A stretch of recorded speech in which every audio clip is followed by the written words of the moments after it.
Okay, this is chapter 39 of As Good as Dead. 39. They didn't talk much during the drive, didn't know what to say, what they were allowed to say, or even how much to move. Kara sat in the passenger seat, her hands tucked in between her legs, shoulders arched and stiff, taking up as little space as she could. Naomi was in the back, sitting up too straight, her back not even touching the seat. Pip glanced in the rearview mirror and saw streaks of headlights and streetlights striped over Naomi's face, bringing life back into her eyes. Pip concentrated on the road instead of the silence. She was on I-95 southbound, trying to hit as many traffic cameras as possible. This time she wanted them to see her. That was the whole point.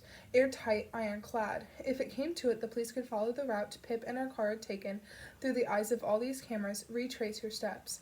Prove she was right here and not somewhere else killing a man. "How's Steph?" Pip said when the quiet in the car got a little too loud. She turned the radio off a while ago. It was too eerie, too aggressively normal, in what was the most unnormal drive the three of them would ever take. Kara gave a small cough, watching out the window. "Yeah, she's good."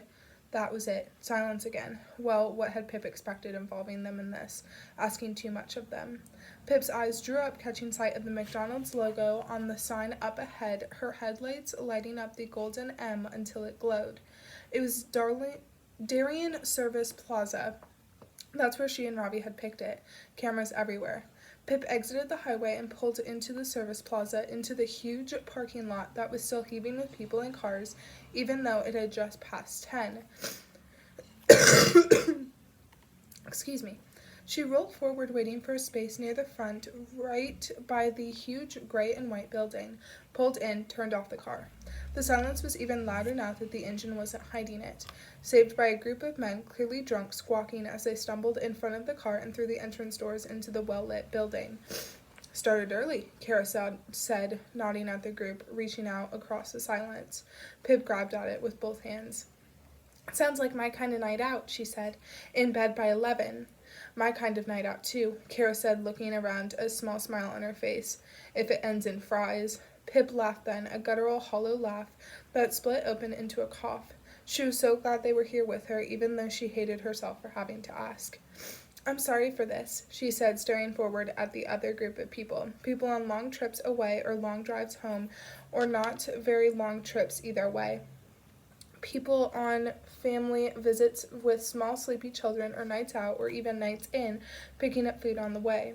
Normal people living their normal lives. And then the three of them in this car. "Don't be," Naomi spoke up now, resting a hand on Pip's shoulder. "You do it for us." And Naomi was right. She would, and she had. She'd kept the secret of the hit and run Naomi had been involved in. Pip had found another way to clear Sal's name so Kara didn't lose her father and her sister at the same time. But that didn't make her feel any better about what she'd asked of them now. The kind of favor you hoped you would never need returning. But hadn't Pip realized yet? Everything was turning that full circle, dragging them all back around again. "Exactly," Kara said, pressing her finger lightly to the badly covered graze on Pip's cheekbone, as though touching it would tell her what had happened, the thing she'd never know for sure. "We just want you to be okay. Just tell us what to do, lead the way, and tell us what to do." That's the thing," Pip said. "We don't need to do anything, really. Just act normal. Happy." She sniffed, "like something bad hasn't happened. Our dad killed your boyfriend's older brother and kept a girl in his attic for 5 years. Kara said quickly, with a glance back at Naomi. "You have two experts at acting normal." "At your service," Naomi added. "Thank you," Pip said, knowing deep down how inadequate those two words were. "Let's go." Pip opened the door and stepped out, taking the backpack that Kara was handing across to her. She shouldered it and looked around. There was a tall street light behind her, lighting up the parking lot with an industrial yellow glow. Halfway up the pole, Pip could see two dark cameras, one pointed their way. Pip made sure to look up, study the stars for a second so the camera could capture her face. A million lights in the gaping blackness of the sky.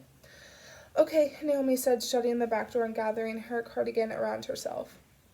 Pip locked the car and they walked together, the three of them, through the automatic doors and into the service plaza.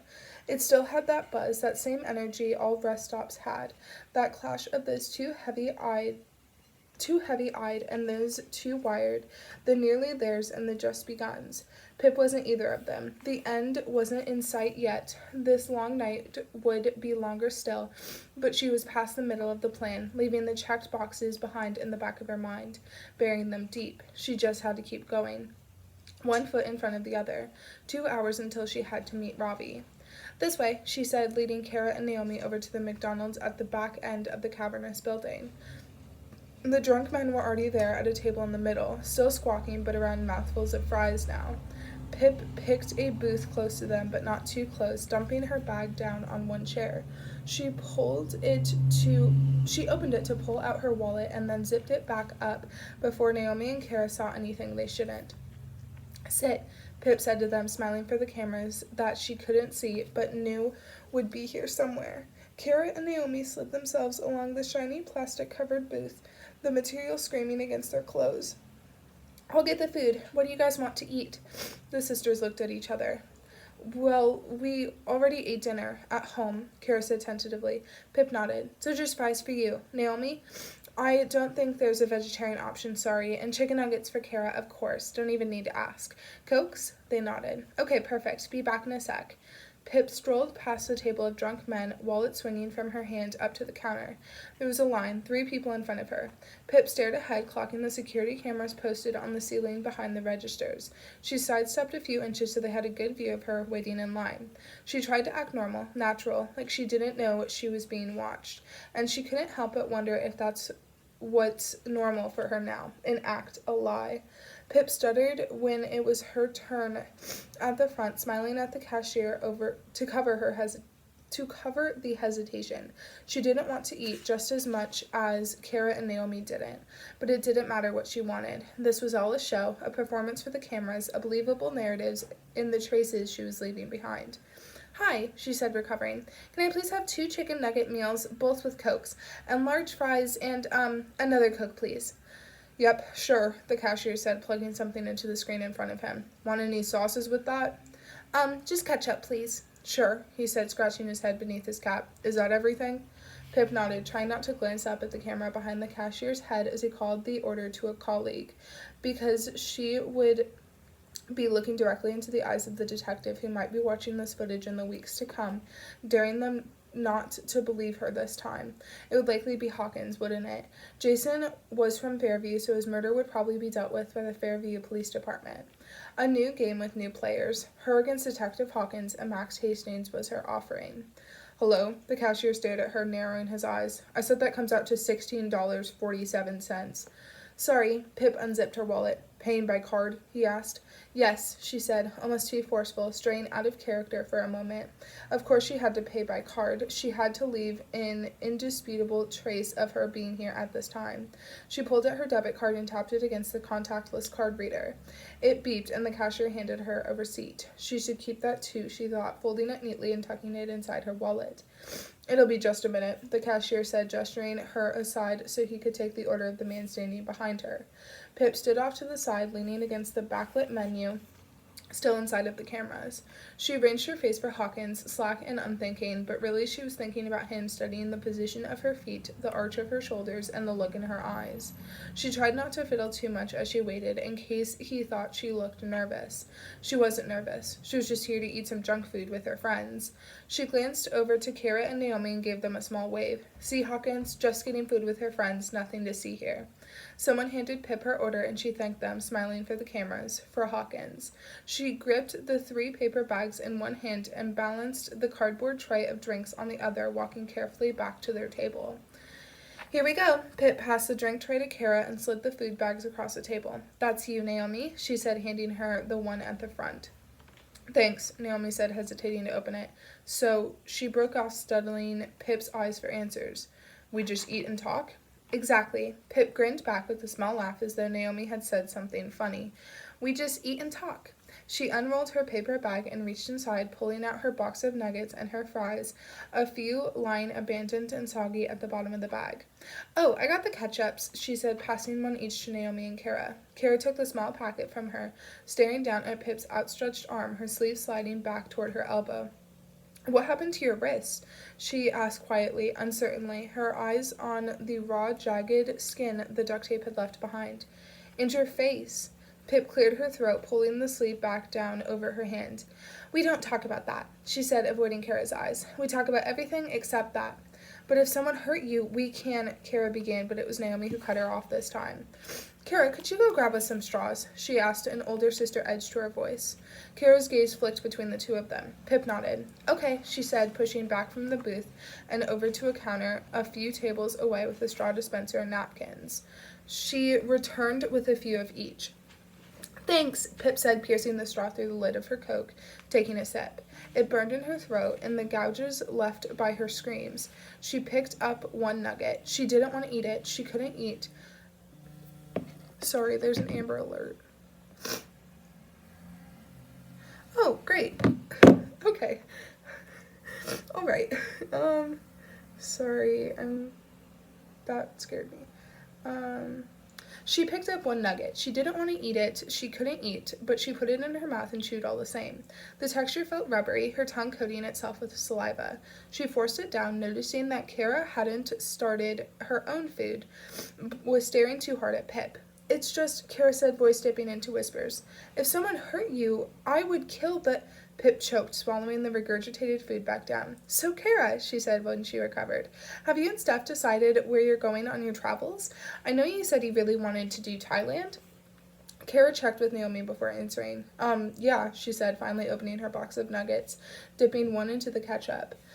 Yeah, we want to do Thailand, do our scuba diving there, I think. Steph really wants to go to Australia, too, maybe do some kind of tour. That sounds amazing, Pip said, turning to her fries instead, forcing a few down. You'll remember to pack sunscreen, won't you? Kara sniffed. Such a Pip thing to say. Well, Pip smiled. I'm still me. She hoped that was true. You're not going to do skydiving or bungee jumping, are you?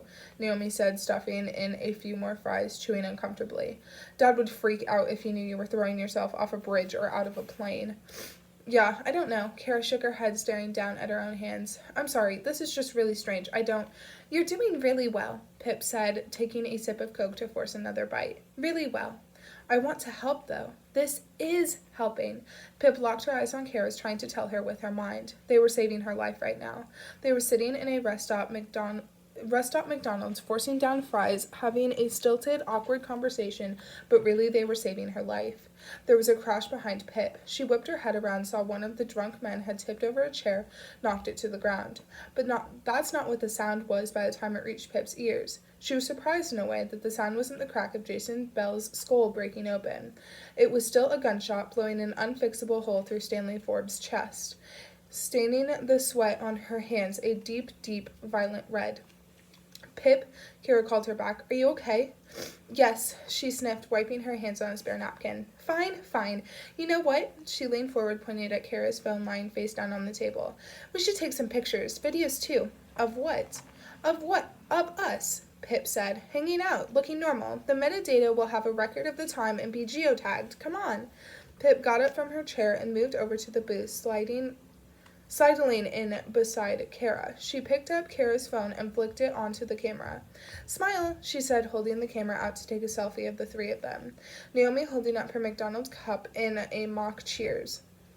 Yeah, that was good, Naomi, Pip said, studying the photo. She could tell the smiles weren't real, none of them, but Hawkins wouldn't. Pip had another idea, the hairs raising up her arms as she realized where it had come from. She might just be putting one foot in front of the other, getting through the plan, but her steps weren't in a line. They were curving back on themselves, right to the start of everything. Naomi, she said, holding up the camera again. In the next one, too, can you be looking down at your phone, angling the screen this way so we can see it in the photo? On the lock screen, so it displays the time? Both of them stared at her for a second, eyes flickering with recognition. And maybe they could feel it too, that all-seeing circle reeling them back along. They knew where the idea came from too. It was exactly how Pip had worked out that Sal Singh's friends had taken his alibi away from him.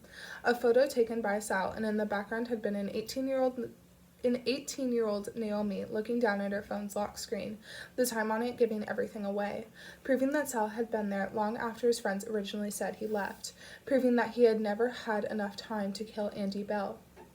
Yeah, Naomi said shakily. Good idea.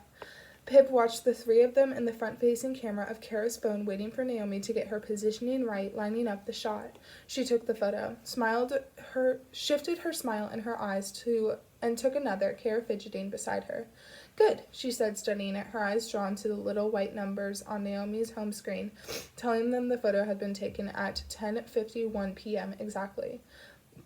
The numbers that had helped her crack a case once before, and now they were helping her make one. Concrete evidence. Try not believing that, Hawkins. They took more photos, videos too, Naomi filming Kara as she attempted to see how many fries she could fit in her mouth at once, spitting them into the trash while the table of drunk men cheered her on. Kara zooming in on Pip's face while she sipped her Coke, zooming and zooming until the shot was only of Pip's nostrils, while she innocently asked, "Are you filming me?" a line they had prepared. It was a performance, hollow, orchestrated, a show for Detective Hawkins, days from now, weeks even. Pip forced down another chicken nugget, her gut protesting, foaming, and simmering. And then she felt it, that metallic coating at the back of her tongue. "Excuse me," she said, standing up abruptly, the others looking up at her. "Gotta pee." Pip hurried across the concourse, her sneakers shrieking against the just-mopped tiles as she headed toward the restrooms. She pushed through the door, almost crashing into someone drying their hands. "Sorry," Pip just managed to say, but it was coming, rising up her throat. She darted into a stall, slamming the door behind her, but no time to lock it. She dropped to her knees and leaned over the toilet just in time. She vomited, a shudder down to the very deepest part of her as she vomited again, her body convulsing, trying to rid itself of all that darkness. But it didn't know that was all inside her head. She threw up again, undigested bits of food, and again, until it was just discolored water. Until she was empty, retching with nothing more to come, but the darkness remained. Pip sat back beside the toilet, wiping her mouth with the back of her hand. She pulled the flush and sat there for a moment, breathing hard, her neck resting against the cool tile of the bathroom wall.